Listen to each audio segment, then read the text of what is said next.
Hi everyone, আসসালামু আলাইকুম।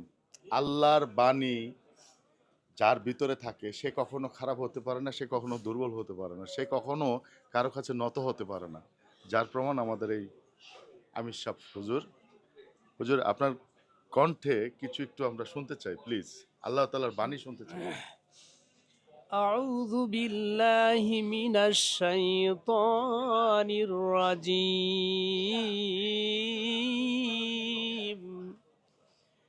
بسم الله الرحمن الرحيم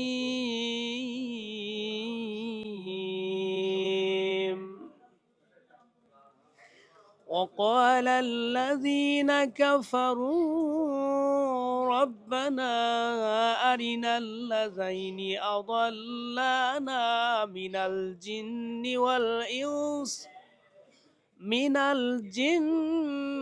والإنس نجعلهما تحت أقدامنا ليكونا من الأسفلين إن الذين قالوا ربنا الله ثم استقاموا تتنزل عليهم الملائكة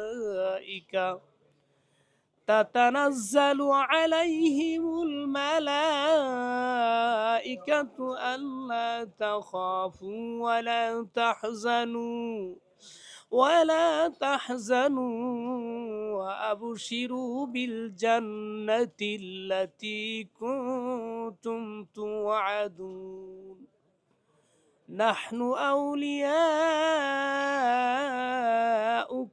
في الحياة الدنيا وفي الآخرة ولكم فيها ما تشتهي أنفسكم ولكم فيها ما تدعون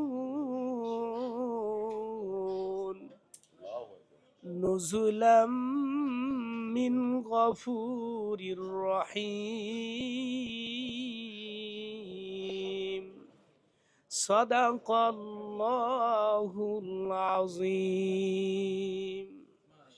মাশাআল্লাহ, মাশাআল্লাহ, মাশাআল্লাহ। আমাদের মাওলানা সাহেবের কণ্ঠটা খুব সুন্দর কিন্তু।